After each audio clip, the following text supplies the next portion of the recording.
What's up, everybody? Back again today to bring you a very disappointed review. Um, Anyone who's followed my channel, you know that I love to talk shit when something deserves it. If something deserves to just be shit on, I love to be the one to do it when it deserves it.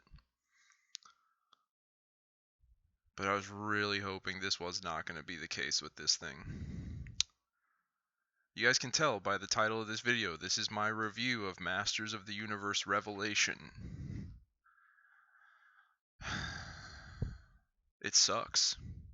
I mean, it's part 1. I'll make that very clear. Masters of the Universe Revelation, part 1.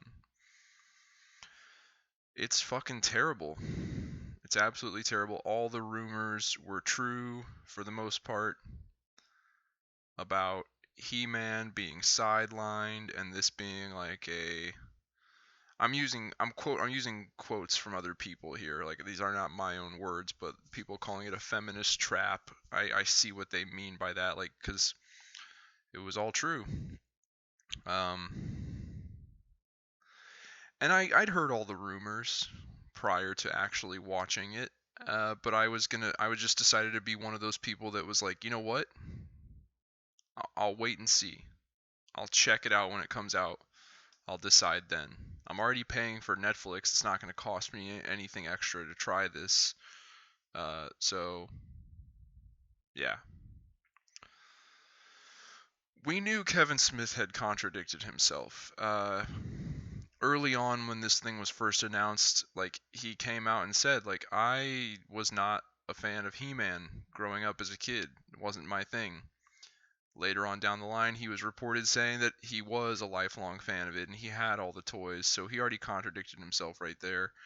And that was a red flag, and plus a bunch of people had, there were leaked spoilers and rumors that turned out to be true, and basically it was all everything. It was true. It was true. The whole purpose of this show it's women empowerment, and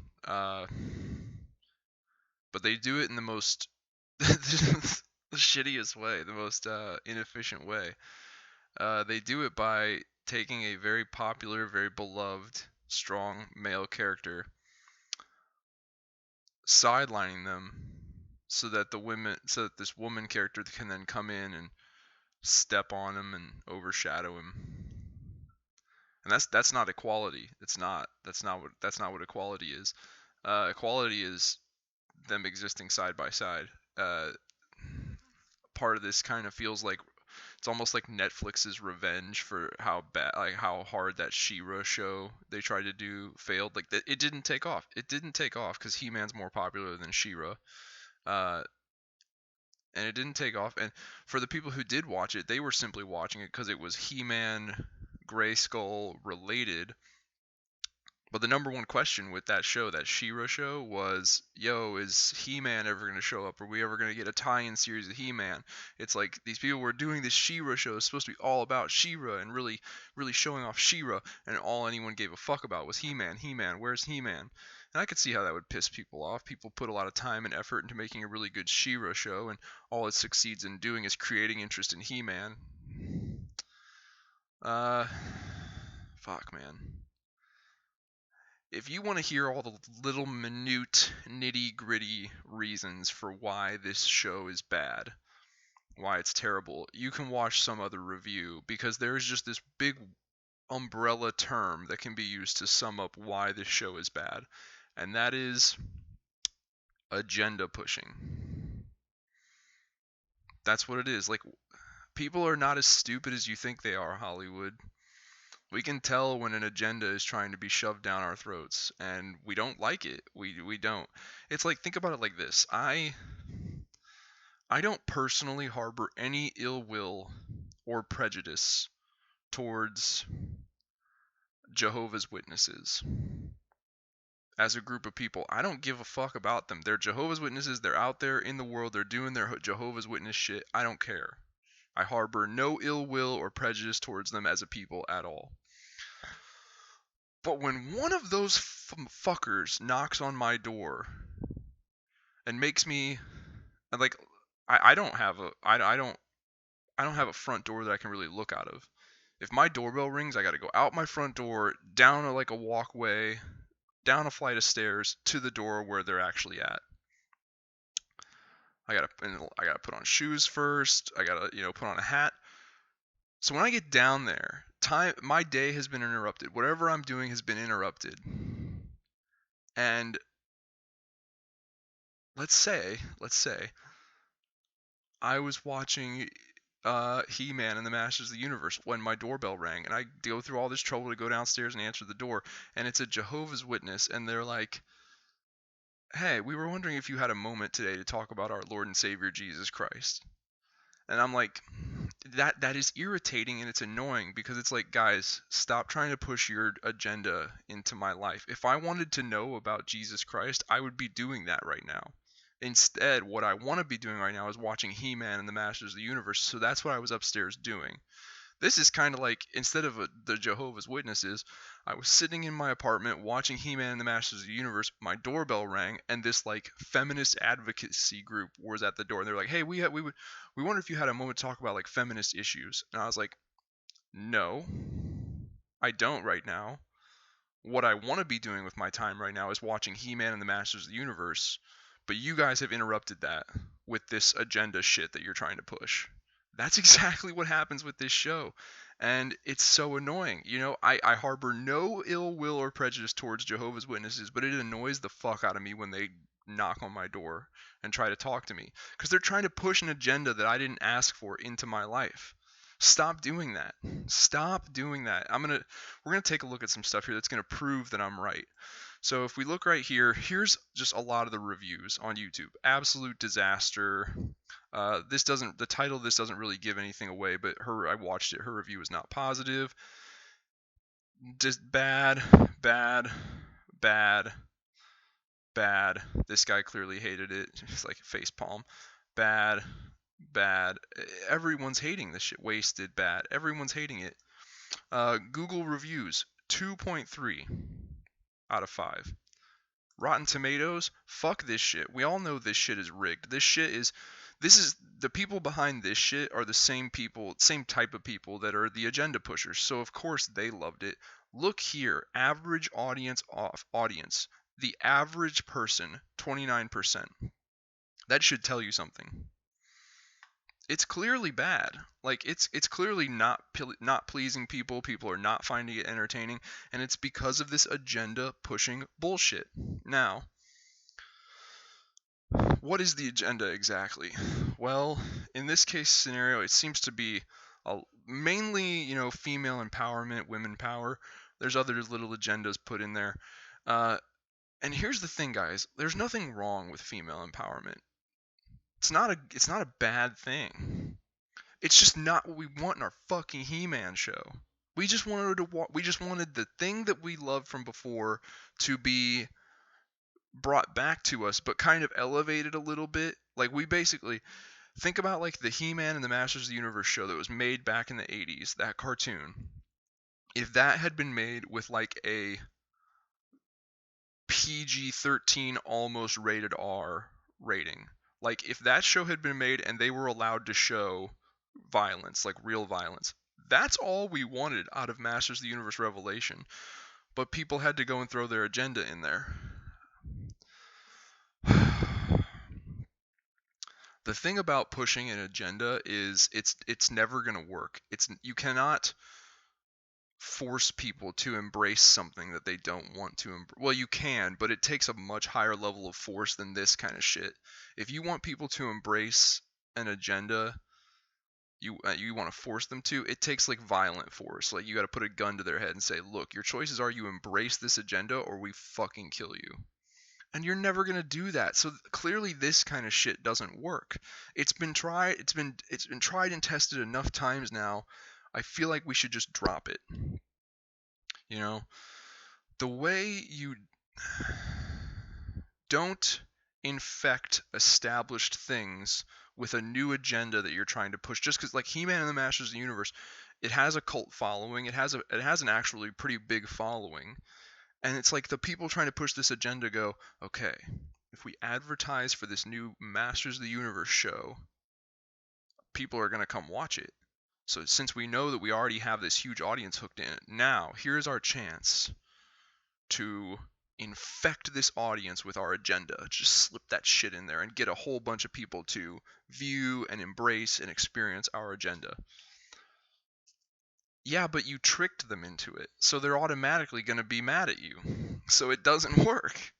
You know what I mean? The way you do this is, if you want to make a movie or write a book or whatever the case may be that pushes an agenda, a political or social agenda, you have to just you have to do that. Make the movie, write the book that does that, and then be super upfront about it.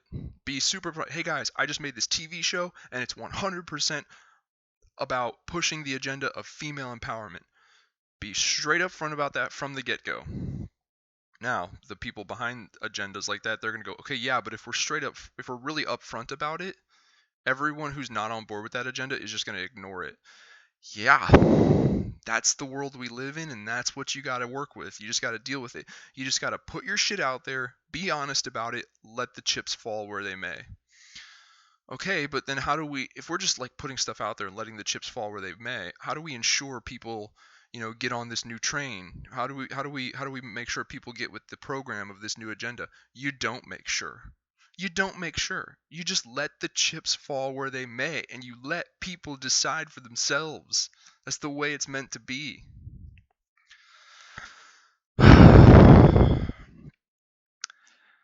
to get a little more specific into this of why this doesn't work, fans would not have had a problem with Teela being there right alongside He-Man and being just as important to the story as he is. They would not have had a problem with that because He-Man's also right there.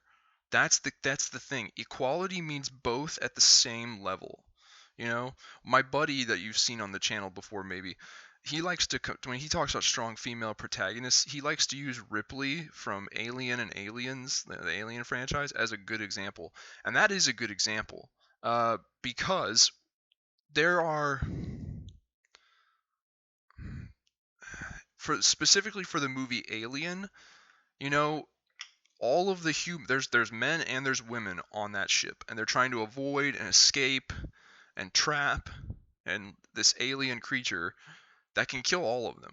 It's not like the men or the women in that movie have a distinct like advantage on this alien. They would. It doesn't matter. Man, woman, doesn't matter which one goes up against this alien. They're both fucked. Because this alien is an alien. It's physically superior to both. So they're on an even footing throughout that whole movie. And we don't have a problem with the fact that the way the story was written and turned out, it's Ripley it was a woman that was a sole survivor, because we're smart enough to look at that and go, that's just the way they wrote the story. It doesn't mean they're trying to say that a woman had a better chance of surviving. It's just it could have just as easily been a dude. You know what I mean? In Aliens, the sequel, Ripley is a badass. She fights and kills a bunch of aliens, does a bunch of badass shit. But guess what? Right there alongside her are a bunch of Marines. There's a badass female Marine. There's many male Marines. Hicks, I think, is the most prominent strong male character in that movie. And, it's the same deal. They're going up against these alien monsters. So you've got Hicks standing there with his pulse rifle, shooting, fighting aliens. Ripley's doing the same thing. It's an even playing field. They're both there. The fact that one's a man and one's a man, one is a woman, doesn't mean anything. Because with these weapons up against those creatures, they're equal. And then at the end, when Ripley fights, I think Hicks gets hit in the head and he gets a concussion, gets knocked out or something like that, and Ripley's the one who gets into the loader mech suit and actually fights the Queen. That's not a problem either, because it's the same thing as the first movie. We're not upset with just how the story turned out like that, because the fact that Ripley is a woman is not what kept her conscious. Like, Hicks didn't get knocked out because he's a man. He got knocked out because he got knocked out. You know, it could have just as easily been Ripley who got knocked out and Hicks who got in the loader and fought the alien. It just didn't go that way. They didn't write it that way, but it just as easily could have. And you can see that. That's why this shit works, because they are both level to one another. Neither one of them has a distinct lead over the other one simply because of their gender. That's equality to me. And that's the argument for equality. Most people have been sold on that at this point. Uh, you know, equality, fucking sweet, dude. But it seems like that's not really enough anymore, and that's not what a lot of these agenda pushing groups are pushing for. They're no longer pushing for equality. Now they want fucking revenge. Now they're like, okay, equality's not enough anymore. Now it's time to teach the fucking men how it feels. Let's give the men a taste of their own medicine. Oh, you like He-Man? Guess what? We're gonna shit in his fucking mouth, and Teela's gonna take over. There, men. How do you like that? How does that feel? That's not equality. That's payback. That's revenge. That's giving us a taste of our own medicine. And there is no argument you can make in the world that's going to make us okay with that. Equality, we're okay with. Standing by and just letting you shit on us to kind of like get even and give us a taste of our own medicine? Nope. Nope. We're not cool with that at all. And we never will be. And look, guys, it doesn't work. It doesn't fucking work. I don't care how many times you try it. It's not gonna work at all. So just stop. Just fucking accept that and stop. Stop trying to force agendas. It's not gonna fucking work. Man. So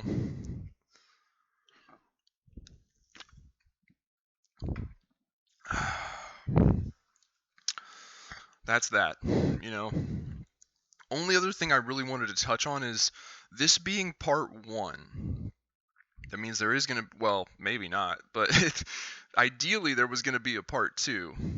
And I spoke a little on this subject when I was talking about the Snyder cut of Justice League, because with the Zack Snyder cut of Justice League, we saw what his vision for the movie was gonna be, and it was good. Most people really enjoyed it.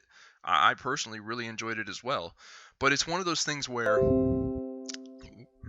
uh, Batman Batman v Superman is integral to lead into Justice League. You need to watch Batman v Superman in order to you, need to is a weird word to use, I guess. The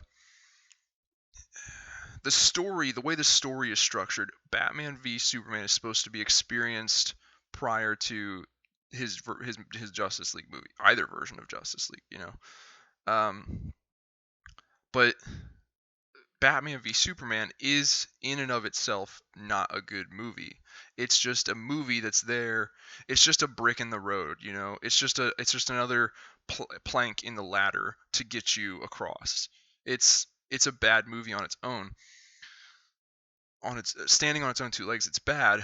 But Zack Snyder's idea was, look, you don't have to love Batman v Superman. You just have to watch it and then come back for the next one, which is my Justice League, and then it's all gonna make sense, and you're gonna love it, and it's gonna be awesome. Yeah, but you've done Man of Steel, and now Batman v Superman's your second movie, and you're acting like we already trust. And Man of Steel had mixed reactions, and you're acting like we already trust you enough to just automatically come back for the next one. You know, you did Man of Steel, which I personally really like. There's a few things about it I don't, but for the most part, I really like Man of Steel.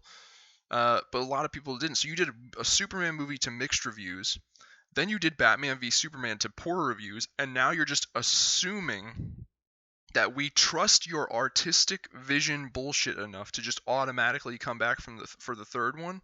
No, and that's, I feel like, exactly what might be exactly happening here. There with He-Man, there's a strong chance that all of this shit they've done wrong with part 1 that everyone is hating on, there's a chance that they're going to undo it all in part 2. I'll admit that is totally possible, that in part 2 everything is going to get put back together. It was originally planned from the beginning. Part 2, everything's going to get put back together, and it's going to please everyone, and it's going to be awesome. But you are assuming assuming that we are just going to automatically come back.